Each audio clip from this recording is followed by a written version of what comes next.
All right, friends, noted American economist, author, and professor of Columbia University, Jeffrey D. Sachs joins us, and he would help us understand the implications of the United States Supreme Court ruling, which has struck down Trump tariff policy effectively.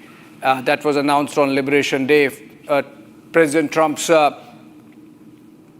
keystone of his economic and foreign policy being taken off by the U.S. Supreme Court. Welcome, Mr. Sachs, on this broadcast. And let me begin by asking, there are 3-4 questions in our minds which we would want to understand and get answers from you on. And the first one is, what's the immediate economic fallout of this decision of the U.S. Supreme Court on taking down Trump tariffs? It makes void the whole past year of tariffs. It makes void the so-called agreement with India. It makes void the tariffs that have been imposed by Trump unilaterally on the rest of the world. The tariffs return to the levels before Trump started all of this nonsense. He exceeded his authority. He did not have the constitutional authority to impose tariffs. That belongs with the Congress, as the Supreme Court stated. And so it basically makes null and void all that's happened during the past year. Does that mean, Professor Sachs, that there would be refunds of up to $130 billion to the importers, that the U.S. Treasury would be poorer by that much money, and that's going to have some dominoes on the U.S. government finances? Yes, it means that the U.S. will not collect the revenues. Those revenues were never enough to address our looming budget deficit, but they were portrayed by Trump as a major step towards closing our gargantuan deficits. Now they are gone. There will be rebates. They will not be collected in the future. The budget deficit will be 7% of GDP or higher in the United States. So this is one of the implications. Would that not have some destabilizing consequences on the overall economic scene? From a macroeconomic point of view, modestly so, because this is not for a $30 trillion economy that huge an effect in any event. Trump claimed it was, but it never was anyway. Yes, we have a failed budget policy in the United States. That's for sure. That was true with or without this decision today. The decision today is really more about international politics and policy. It exposes Trump for what he is: a bully, a thug, and a person who cannot live within the law. That's a big deal. Perhaps you would not agree less that President Trump's stands compromised globally with this ruling. It absolutely is, because Trump acted all during last year as the world emperor, telling India, you have to do this, you have to do that. But he did that all over the world. And it was outrageous as it was happening. I said many times that it was illegal and unconstitutional, though I was not sure by any means that the Supreme Court would have the guts to do what it did today. Because the decision today, by the way, I'm only halfway through it. It's 170 pages, so I can't claim that I've read the whole thing. But what I have read is a strong opinion.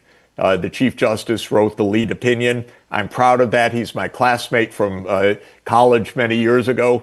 I'm proud of what he did. It's not mincing words. It's not saying, well, look at Clause 3B of the International Emergency Economic Powers Act. It's saying this is wrong because the president doesn't have the authority to do this. And he goes back to Alexander Hamilton and to the Revolutionary War, and he says these are powers that belong with Congress. So he did a good job in this ruling. I'll come to that just in a bit. But since we delved on the foreign policy question, Professor Sachs, you were there at the World Economic Forum, Davos, and there was a strong... No, I wasn't in Davos. All right, I believe we heard you there at that time. We heard you at that time because there was a strong murmur of dissent against Trump's bullying. Now you think with this ruling, those voices of dissent or disagreement with President Trump in world capitals would stand strengthened? I hope so, because we're on the verge of war. We're on the verge of war in Asia. The president is about to launch a war on Iran. And we need leaders around the world to say, stop the bullying. It's the same issue, by the way, even more dangerous, however.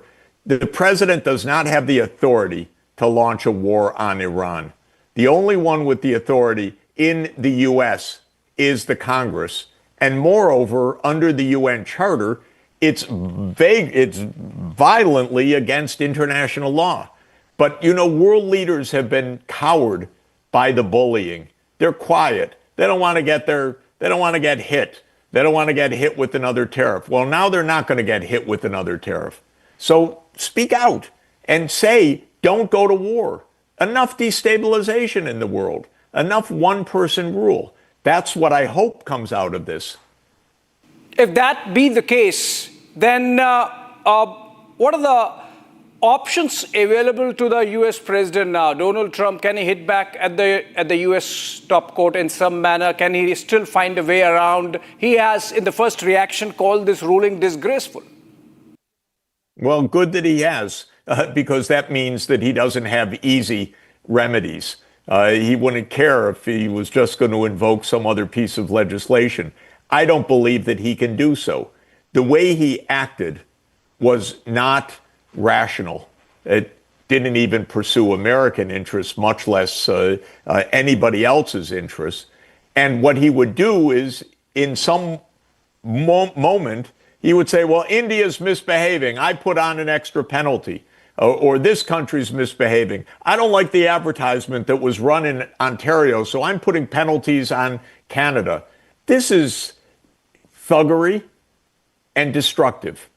And there is no other piece of legislation, I can assure you, that will justify that kind of reckless bullying and personalization of policy. Now, given his personality, he may try something else, but we actually today saw the Constitution speak, which I'm very gratified by. Well, he has said that he seems to have Plan B, but Professor Sachs, that brings me to the last possible question on the conversation we are having. The ruling comes just 1 week ahead of the State of the Union address, and that's a big media event in the Washington D.C. calendar. You think this comes just in time for President Trump to really double down on his posturing on tariffs? I don't know if it'll be on tariffs or on troops in the streets or on something else, but he will try to make more show. This is his personality. But I also want to emphasize the American people don't support this.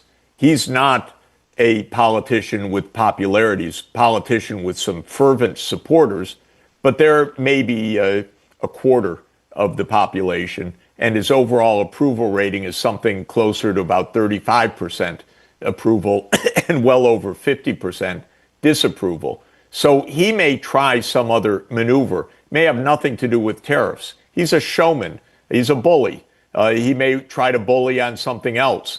He's also got the Epstein files and many other things, but he also has an armada, and he could decide, as horrific as it sounds, that a war in Iran is a good distraction. It'll prove his power. God forbid. But that's also not impossible. Sorry to be interjecting. Are you suggesting that a war with Iran could be used as a ploy to distract from the fallout of the U.S. Supreme Court ruling today?